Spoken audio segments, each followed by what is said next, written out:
امام حنیفہ نے ایک ٹانگ پہ 15 سپارے پڑھنے ہیں بعد میں خانہ کعبے میں کھڑے ہو کے، اور دوسری ٹانگ پہ 15 سپارے پڑھنے۔ اچھا مجھے نہیں سمجھ آتی یہ ایک ٹانگ اور دوسری ٹانگ کا ذکر کیوں کرتے ہیں؟ مطلب کوئی ان کو کوئی کرتب باز، کوئی جگلر بنانے کی کوشش کرتے ہیں؟ نبی علیہ السلام نے کبھی ایک ٹانگ کے اوپر ایک نماز اور دوسری ٹانگ پہ دوسری نماز پڑھی ہے؟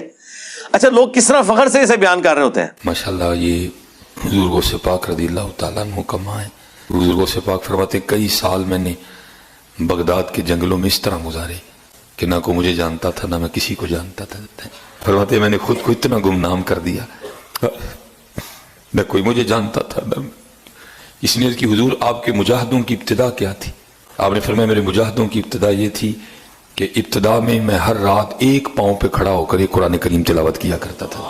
پھر ایک وہ بھی وقت آیا جب آپ فرماتے میں نے 40 سال عشاء کے وضو سے نماز فجر ادا کیے تھے۔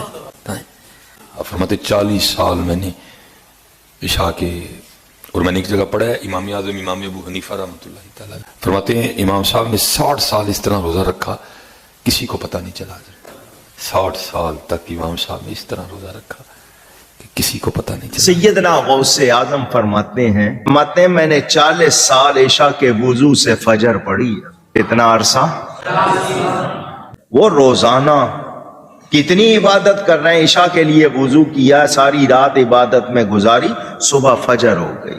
40 سال فرماتے ہیں 15 سال میں نے اس طرح گزارے، عشاء کی نماز کے بعد اپنے حجرے میں جاتا، کھونٹی گاڑی ہوئی تھی دیوار میں، کچھ بھی سمجھ لیں ہک لگایا ہوا، اس کو پکڑ لیتا اور ایک ٹانگ اٹھا لیتا، بسم اللہ الرحمن الرحیم سورہ فاتحہ سے قرآن پڑھنا شروع کرتا، اور اٹھائی ہوئی ٹانگ زمین پر اس وقت رکھتا تھا جب پورا قرآن ختم کر لیتا تھا۔ 15 سال اس طرح گزارے، 25 سال جنگلوں میں، 40 سال عشاء کے وضو سے فجر، اور 15 سال 80 دن تک آپ کا بھوکا رہ کر عبادتیں کرنا ثابت ہے۔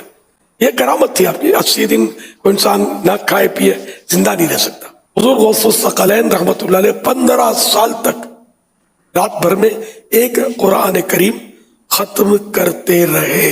غوث پاک رحمۃ اللہ علیہ ہر روز ڈیلی 1000 رکعت نفل ادا فرماتے تھے۔ امام اعظم ابو حنیفہ رضی اللہ تعالیٰ عنہ کی شان تو دیکھو کہ آپ رضی اللہ تعالیٰ عنہ نے مسلسل 30 سال روزے رکھے، خالی روزے ہی نہیں رکھے، 30 سال تک ایک رکعت میں قرآن پاک ختم کرتے رہے۔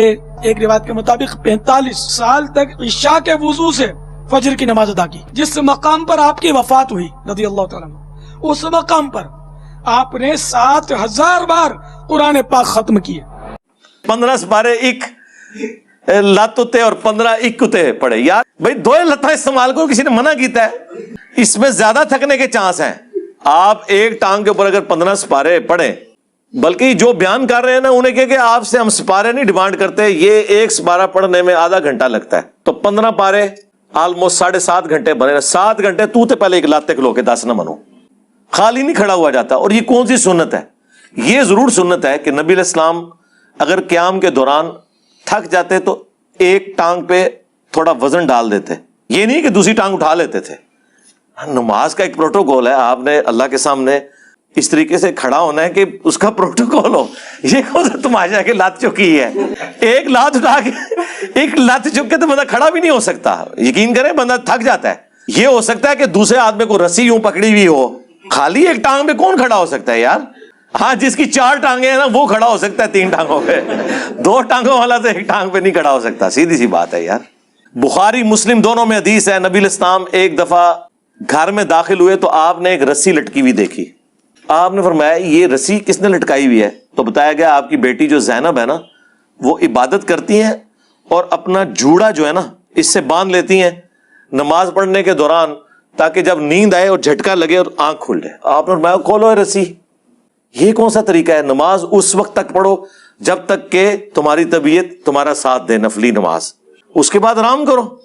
اللہ کے نبی علیہ السلام نے تو وہ رسیاں بھی کھلوا دی ہیں، اپنی بیٹی کی رسی، یہ بخاری مسلم دونوں میں ہے، جو انہوں نے اپنا جوڑا باندھنے کے لیے لٹکائی ہوئی تھی کہ مجھے جھٹکا لگے تو میں پھر دوبارہ نماز شروع کر دوں۔ اس طرح کی زبردستی کی نمازیں تو اللہ کے نبی نے پسند نہیں کی ہیں۔ جو رسیاں کھلواتے ہیں، یہ ٹانگ، ایک ٹانگ والے جو یہ مرغے اور مرغابیاں جب کھڑے ہوئے نمازیں پڑھ رہے ہوں گے، ان کے ساتھ وہ کیا کریں گے؟ حضرت مولا مشکل کشا علی المرتضیٰ کرم اللہ تعالی وجہہ الکریم جب گھوڑے پر سوار ہونے کے لیے تشریف لاتے ہیں تو ایک رکاب میں نہیں کہ ایک پیڈل میں اپنا پاؤں مبارک رکھتے ہیں. تو ایک پیڈل پر پاؤں رکھا اور دوسرے پیڈل پر جب پاؤں رکھتے تھے تو اسی قلیل ترین سیکنڈوں میں پورا قرآن پاک پڑھ لیتے تھے. مولا علی علیہ السلام کے بارے میں کہا جاتا ہے کہ وہ گھوڑے کی ایک رکاب میں پاؤں رکھتے تو قرآن شروع کرتے, دوسری رکاب تک پاؤں لے کر جاتے, قرآن کی تلاوت مکمل کر لیتے ہوں گے. 3 دفعہ سورہ اخلاص پڑھتے ہوں گے. باقی تو یہ پاسبلٹی نہیں ہے اس طریقے سے, نہ نبی الاسلام نے اس چیز کی اجازت دی ہے, نہ آپ نے کوئی ایسا معجزہ کر کے دکھایا ہے. ایسی تو کوئی بات نہیں ہے. اس کے الٹ بخاری مسلم میں ملتا ہے کہ تم میں سے کسی کی استطاعت ہے کہ وہ ایک رات میں تہائی قرآن پڑھ دے. صحابہ نے کہا کہ کون اس کی استطاعت رکھے گا؟ تو آپ نے فرمایا سورہ اخلاص پڑھ لو, یہ تہائی قرآن کے برابر ہے. تو وہ تہائی قرآن کے برابر ہے سورہ اخلاص. تو اس میں یہ آج بھی ممکن ہے کہ آپ ایک رکاب میں پاؤں رکھیں اور دوسرے میں رکھنے سے پہلے پورے قرآن کا ثواب حاصل کر لیں 3 دفعہ سورہ اخلاص پڑھ کے.